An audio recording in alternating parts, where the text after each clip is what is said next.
Coucou tout le monde, c'est Céline. Alors ça y est, je me suis lancée et j'ai réalisé enfin mon premier junk journal. Ça faisait très longtemps que je voulais en faire un et voilà, c'est chose faite et j'ai eu envie de vous en faire un tuto, plusieurs tutos. Le premier, celui d'aujourd'hui, sera la réalisation de la structure.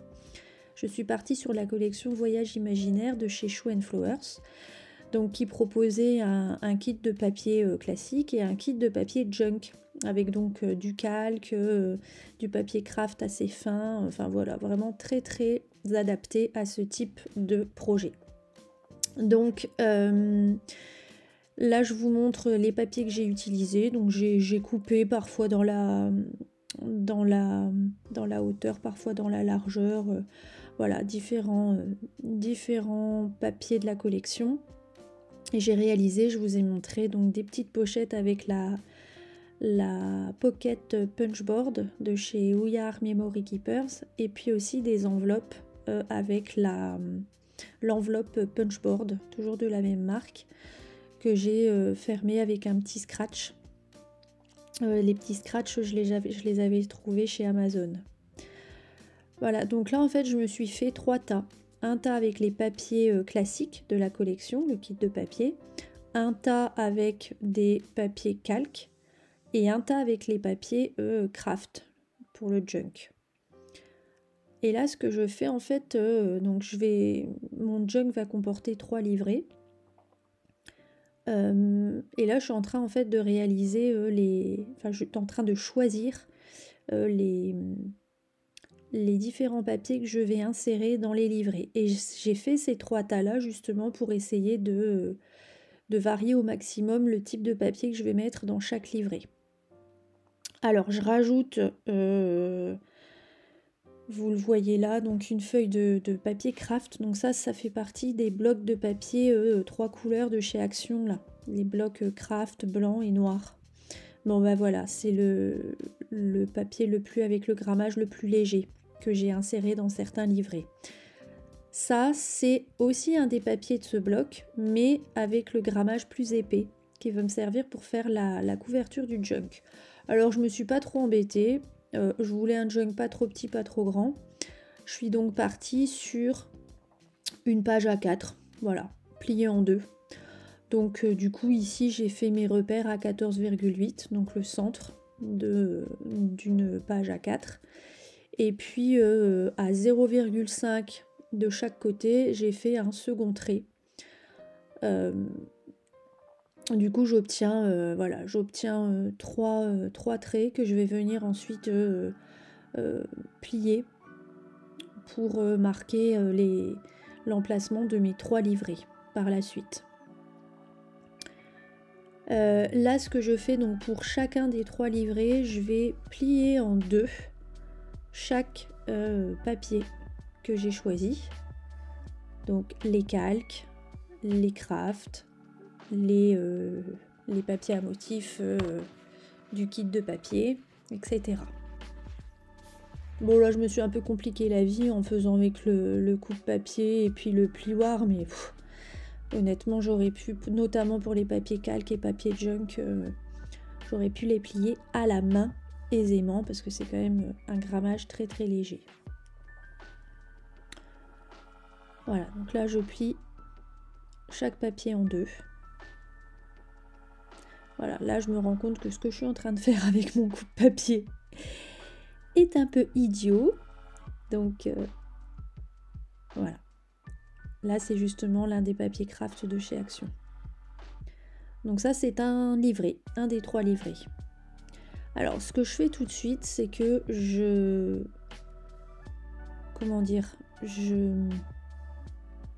réduis un petit peu certaines pages. Je les rogne un petit peu avec le coupe-papier. L'idéal ce serait d'avoir une guillotine là, mais je n'en ai pas. Donc là je regarde tout de suite voilà, où ça va arriver à peu près à l'intérieur de la couverture.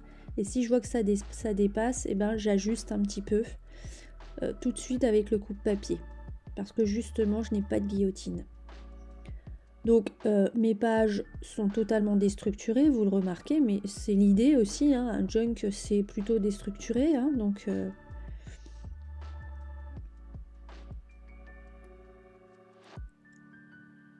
Voilà, là je vais justement plier les 3 emplacements des livrets.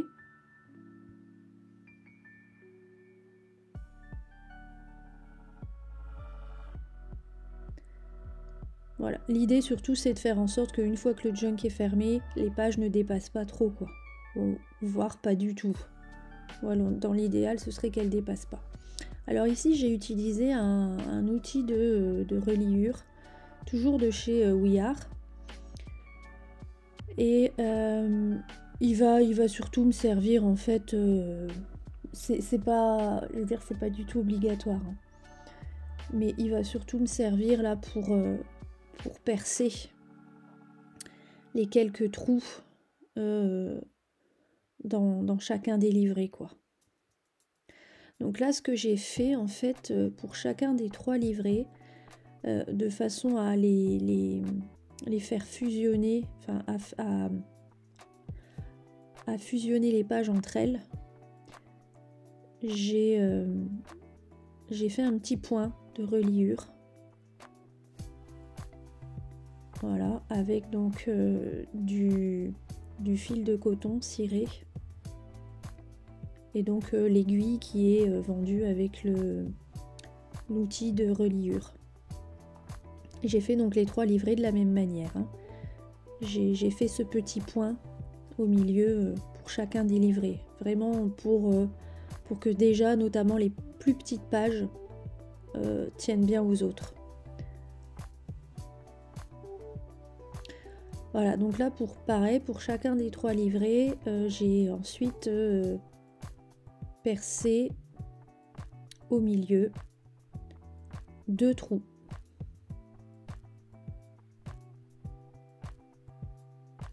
Voilà, donc là je reporte tout de suite sur la reliure l'emplacement de ces 2 trous. Et je gomme tout de suite aussi. Un conseil, faites-le avant de mettre même le premier livret. Parce que là je m'en suis rendu compte, j'avais déjà mis le premier livret. Bon ça va, j'ai réussi à bien gommer quand même, mais voilà. Faites-le avant de coudre, de brocher votre premier livret. C'est plus simple hein, de gommer quand il n'y a rien, forcément. Donc là j'ai utilisé du fil de coton ciré que j'avais acheté chez Sostren Green.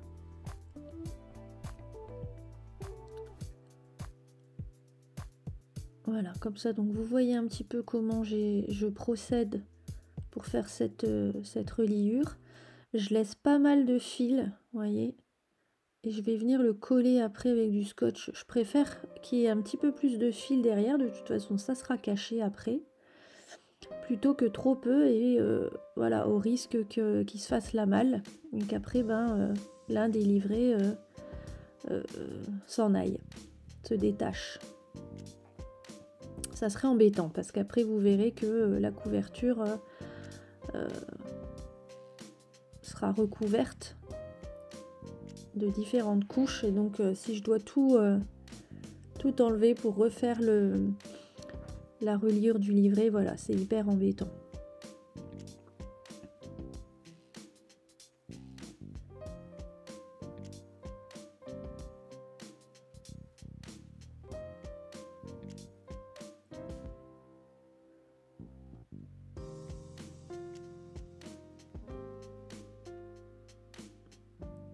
Voilà, bon, une fois que j'ai relié donc mes 3 livrets, tous les 3 de la même façon, hein, je me retrouve voilà, avec les bouts de fil qui pendouillent un peu, donc pour pas que ça pendouille, je mets du double face.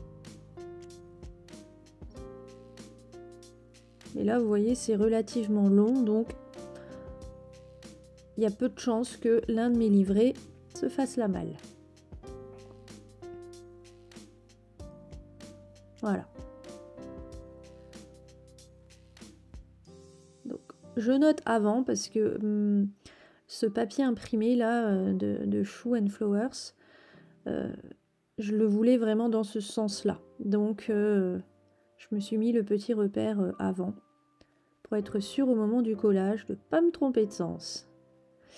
Donc là, je vais coller cette feuille avec le du double face. Je préfère. Mais évidemment, on le sait toutes, faut pas se planter. Parce que là, ça pardonne pas le double face.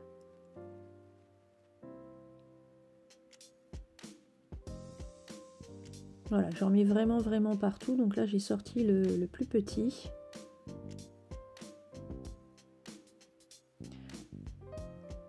Donc j'enlève tout et puis je vais venir coller délicatement sur ma couverture. Voilà, dans le bon sens.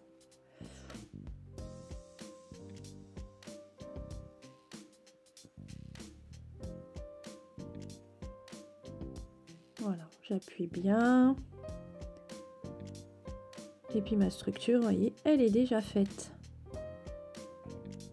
Les 3 livrets sont fixés.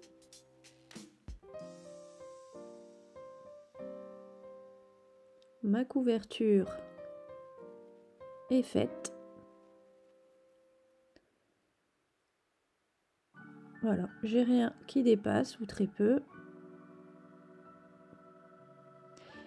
Et là donc ce que je vais faire, je vais utiliser un morceau de papier peint. C'est un papier peint que mon frère m'avait donné. Ah oui, je réquisitionne même la famille, vous voyez. Oui, s'il te reste du papier peint, pense à moi, mets-le de côté, ça va me servir. Et ben voilà. Et c'est un papier peint donc qui a un effet cuir doré. Et je le trouve magnifique. Alors je ne mettrai pas forcément ça dans ma chambre, mais je le trouve très joli pour justement renforcer la tranche de mon junk. Et justement, je trouve qu'avec le papier que j'ai mis de chez Shoe & Flowers, ça va aussi permettre de trancher, d'apporter aussi une petite touche originale à ce junk.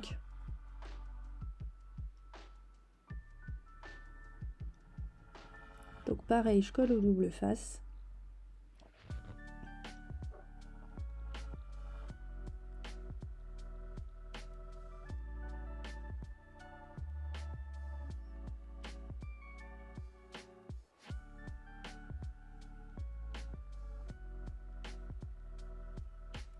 Voilà, j'y vais progressivement, je m'arroufle.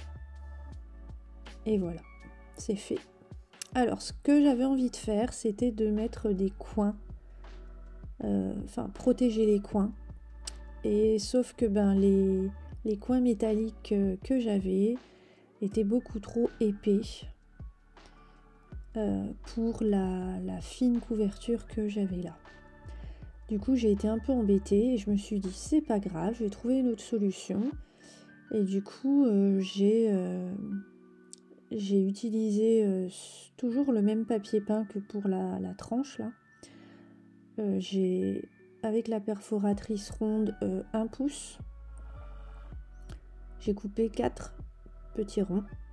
Et puis vous voyez, donc je coupe en fait avec une paire de ciseaux un rayon. Je mets de la colle. Donc là, mettez de la bonne colle, hein. Faut que ça tienne bien. Donc je mets de la colle. Et puis je viens plier les différentes parties de ce rond.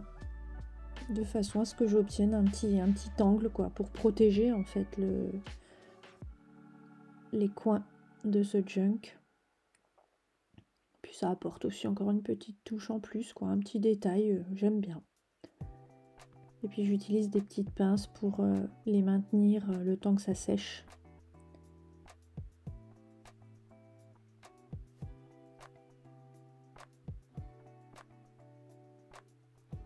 Voilà, j'ai fait ça pour les 4 coins.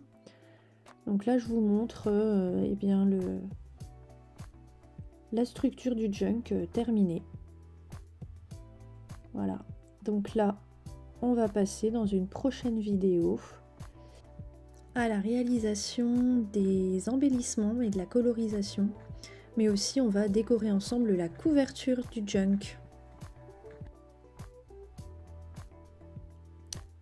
Pour fermer ce junk, je prends simplement de la ficelle, je fais 3 tours autour et un nœud. Voilà, Et ben écoutez, cette première vidéo est terminée. On se retrouve très vite pour la suite de mon junk. À très vite, bye bye!